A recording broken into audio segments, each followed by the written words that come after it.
આપ સર્વોને હેતપૂર્વક જય શ્રી સ્વામિનારાયણ। આજની સત્સંગ કથા વાર્તા નિજ મંદિર સાવરકુંડલા પવિત્ર ચાતુર્માસ વિશેષ। આજની સત્સંગ વાર્તામાં આપણે ઉત્સવ કથા અંતર્ગત નવરાત્રિના 9 દિવસ એટલે માતા જગદંબાના 9 સ્વરૂપ એવા શૈલપુત્રી, બ્રહ્મચારિણી, ચંદ્રઘંટા, કુષ્માંડા, સ્કંદમાતા, કાત્યાયની, કાલરાત્રિ, મહાગૌરી અને સિદ્ધિદાત્રીની આરાધના તથા પૂજા અર્ચનાના દિવસો। માતાજીના મુખ્ય 3 સ્વરૂપોમાં મહાકાલી, મહાલક્ષ્મી અને મહાસરસ્વતી, આ ત્રણેય આદ્ય શક્તિ ભગવતી માતા દુર્ગાના સ્વરૂપો છે। આસો સુદ એકમથી આરંભ થતી નવલી નવરાતના પ્રથમ નોરતે શુભ મુહૂર્તમાં માતાજીનું ઘટ સ્થાપન કરવામાં આવે છે। ધર્મગ્રંથો પ્રમાણે નવરાત્રિમાં દરરોજ માતા રાનીના એક વિશેષ સ્વરૂપની પૂજા કરવાથી ભક્તોની દરેક મનોકામના પૂર્ણ થાય છે। નવરાત્રિના પ્રથમ દિવસે ઘટ સ્થાપના કરવા માટે શુભ મુહૂર્ત જોઈને કળશ સ્થાપન કરી નવગ્રહો, પંચદેવતા, ગ્રામ અને નગર દેવતાની પૂજા પછી વિધિ વિધાન દ્વારા માતાની પૂજા કરવી। વળી એવી માન્યતા છે કે મંગલ કળશની સ્થાપનાથી દેવી માતાનું પૂજન સફળ અને ફળદાયી થાય છે। હવે કળશની સ્થાપના માટે બાજોઠ ઉપર લાલ કલરનું કપડું પાથરી તેની ઉપર માતાજીની મૂર્તિ તથા કળશ મૂકીને પછી માટીના માતાજીના ગરબા નીચે મગ પાથરવા ને આ સ્થાપન પૂર્વ દિશા બાજુ રાખવું। તેના માટે પિત્તળના કળશમાં શુદ્ધ જળ ભરી આસોપાલવના પાન મૂકી તેની વચ્ચોવચ્ચ ₹1 પધરાવીને તેની ઉપર શ્રીફળ મૂકવું અને માતાજીની મૂર્તિના જમણી બાજુ જવારા મૂકવા। ત્યારબાદ માતાજી પાસે દીવો પ્રગટાવી અગરબત્તી કરી આરતી ઉતારીને પ્રસાદ વહેંચી મનોમન મંગલ કામનાની પ્રાર્થના કરવી। પછી નવરાત્રિ દરમિયાન 1.25 લાખ મંત્રનું અનુષ્ઠાન કરવાનું વિધાન છે, પરંતુ મંત્ર જાપ યથાશક્તિ ને સમયાનુસારે પણ કરી શકાય છે। વળી ઘણા ભક્તો ગાયત્રી ચાલીસા, ગાયત્રી શતક, ચંડીપાઠ ને અથર્વશીર્ષના પાઠ પણ કરતા હોય છે। હવે જાણીએ નવરાત્રિમાં કયા દિવસે દેવી માતાના કયા સ્વરૂપની પૂજા કરવી। જેમાં માતા દુર્ગા ભવાનીની 9 શક્તિઓમાં પાવન પર્વ નવરાત્રિનું ચોથું નોરતું એટલે દેવી માતા દુર્ગાનું ચોથું સ્વરૂપ માતા કુષ્માંડા છે, માટે તેમની પૂજા કરવામાં આવે છે અને બ્રહ્માંડને જન્મ આપવાના કારણે આ દેવીને કુષ્માંડા કહેવામાં આવે છે। જ્યારે કોઈ સૃષ્ટિ ન હતી, ચારેય બાજુ અંધકાર હતો, ત્યારે આ દેવી માતાએ પોતાની રમૂજથી સૃષ્ટિની રચના કરી હતી। તેથી જ તેમને આદિ સ્વરૂપ અથવા બ્રહ્માંડની આદિ શક્તિ પણ કહેવામાં આવે છે। કુષ્માંડા એટલે ઘડો।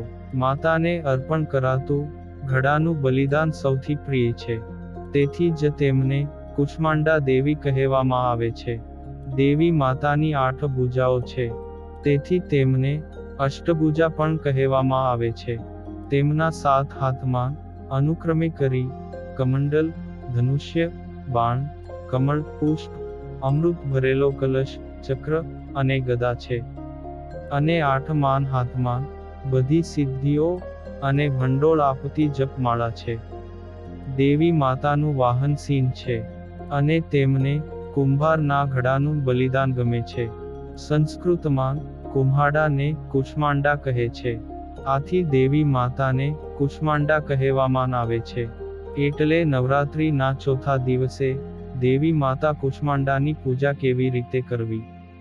તો કહે છે જે દેવી માતાનો વાસ આ વિશ્વમાં સૂર્યમંડળની અંદર છે। સૂર્યલોકમાં રહેવાની શક્તિ ફક્ત આમાં જ છે, તેથી જ તેમના શરીરનું તેજ સૂર્ય જેવું છે। 10 દિશાઓ તેમના પોતાના તેજથી પ્રકાશિત છે। તેમનું તેજ બ્રહ્માંડના તમામ પદાર્થો અને જીવોમાં વ્યાપેલું છે। માટે આ મંત્રના પાઠ સાથે માતા કુષ્માંડા દેવીની પૂજા કરવામાં આવે છે. સુરા સંપૂર્ણ કલશમ રુધિરાપ્લુતમેવ ચ હસ્ત પદ્માભ્યામ કુષ્માંડા શુભ વાસ્તુ में કુષ્માંડા કો પ્રિય હે યહ પ્રસાદ. માતા કુષ્માંડાને જો માલપુઆનો પ્રસાદ અર્પણ કરીને પછી તે પ્રસાદ કોઈ બ્રાહ્મણને આપવામાં આવે તો આ અનોખા દાનથી તમામ પ્રકારના અવરોધો દૂર થાય છે. વળી એવું પણ માનવામાં આવે છે કે માતાની પૂજા કરવાથી વ્યક્તિને રોગોથી મુક્તિ મળે છે ને માણસ પોતાના જીવનની પરેશાનીઓથી દૂર થઈને સુખ અને સમૃદ્ધિ તરફ આગળ વધે છે. આમ સેવા અને ભક્તિથી દેવી માતા પ્રસન્ન થઈને આશીર્વાદ આપે છે. જે સાચા હૃદયથી પૂજા કરે તે માતાના પરમપદને સરળતાથી પ્રાપ્ત કરી લે છે. તથા નિયમ પ્રમાણે પૂજા કરવાથી ભક્તો થોડી જ વારમાં દેવી માતાની કૃપાનો અનુભવ કરવા લાગે છે. દેવી માતા કુષ્માંડા રોગ અને કષ્ટ દૂર કરીને સ્વાસ્થ્યનું વરદાન આપે છે. માતાની ઉપાસનાથી જીવનમાં કીર્તિ અને શક્તિ પણ મળે છે. ગૃહસ્થ જીવનમાં રહેતા લોકોએ માતા કુષ્માંડાની પૂજા કરવી જોઈએ. આથી તેઓને સંતાનનું વરદાન અને વૈવાહિક સુખ પણ મળે છે તથા તમામ પ્રકારના કષ્ટોનો અંત આવે છે. દેવી માતા કુષ્માંડા પણ સૂર્યને દિશા અને ઉર્જા પ્રદાન કરવાનું કામ કરે છે. જેમની કુંડળીમાં સૂર્ય નબળો હોય તેમણે માતા કુષ્માંડાની વ્યવસ્થિત પૂજા કરવી જોઈએ. દરેક કામ કર્યા પછી પણ જીવનમાં ઘણી સમસ્યાઓનો સામનો કરવો પડે છે. લગ્ન, ધંધામાં કે નોકરીમાં આવનારી પરેશાનીઓમાંથી જલ્દી છુટકારો મેળવવા માટે દેવી માતાના આ મંત્રનો 108 વાર જાપ કરવો. દુર્ગતિ નાશિની ત્વન્હી દારિદ્રાદિ વિનાશિનીમ જયંદા ધનદામ કુષ્માંડે પ્રણામામ્યહમ.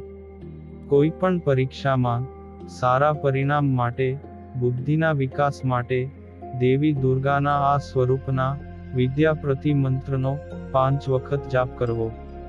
યા દેવી સર્વભૂતેષુ સિદ્ધિ રૂપેણ સંસ્થિતા નમસ્તસ્યૈ નમસ્તસ્યૈ નમસ્તસ્યૈ નમો નમઃ.